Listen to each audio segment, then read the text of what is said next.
വന്നിട്ട് ആ അറബി കോളേജിൽ കുട്ടിക്ക് എന്തോ രോഗം വന്നപ്പോ രോഗം മാറാൻ പൂജ നടത്തിച്ചു എന്ന് ഞാനല്ലല്ലോ പറഞ്ഞത്. കേട്ടോളൂ ആരാ പറഞ്ഞതെന്ന്.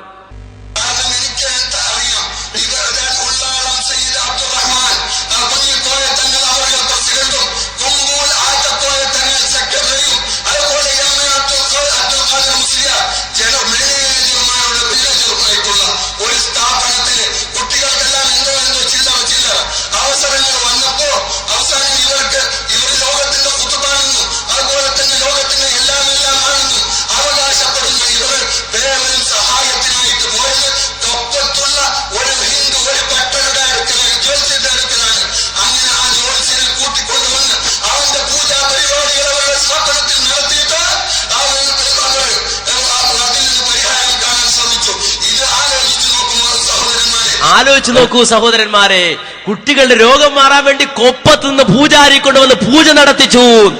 എവിടെ എവിടെ ആറ്റക്കോയത്തങ്ങൾ, അതുപോലെ തന്നെ ഉള്ളാൾ തങ്ങൾ, അതുപോലെ തന്നെ പിന്നെ ആരാളുള്ളത്, എം.എ. അബ്ദുൽ ഖാദർ മുസ്ലിയാർ.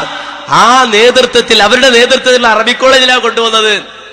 ഇനിയിപ്പോ നാളെ വന്നിട്ട് ഏത് മൗലവി, ഏത് പൂജ നടത്തിയ ആള്, ഏത് സാമി മൗലവി എന്നൊന്നും ഞങ്ങളോട് ചോദിക്കരുത്. നേരെ മറിച്ച് ആ പറഞ്ഞ മുസ്ലിയാരുണ്ടല്ലോ, ആ പറഞ്ഞ മുസ്ലിയാര് കോഴിക്കോട് ജില്ലയിൽ അറിയപ്പെട്ട സ്ഥലമാണ് മുതലക്കുളം എന്ന സ്ഥലം. ആ മുതലക്കുളം സ്ഥലം എന്ന സ്ഥലത്ത് 10,000 സാക്ഷി നിർത്തി പറഞ്ഞ വാചകമാണ് ഇപ്പൊ കേൾപ്പിച്ചത്.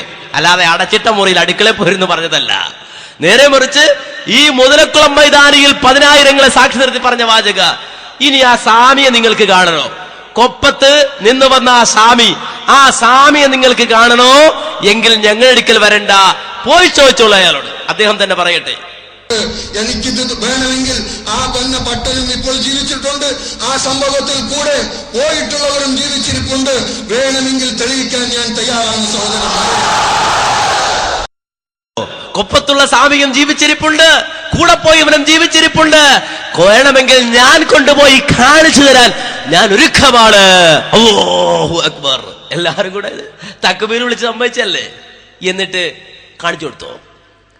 ഇതാരെക്കുറിച്ച? മുജാഹിദുകളുടെ കഥയല്ലേ ഈ പറയണത്. എന്താ നിങ്ങൾ വിചാരിച്ച് സമസ്തക്കാരുടെ അവസ്ഥയിൽ പറയണത്?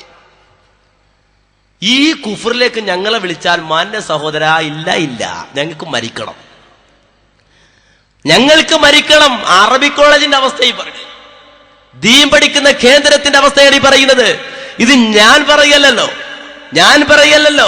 ഇവിടുത്തെ സമസ്തക്കാരുടെ അവസ്ഥ, ആ അവസ്ഥയെ സംബന്ധിച്ച് അവർ തന്നെ വിശദീകരിച്ചതാണല്ലോ. ഇനി ബന്ധമൊക്കെ ഞാൻ വീണ്ടും പിന്നെ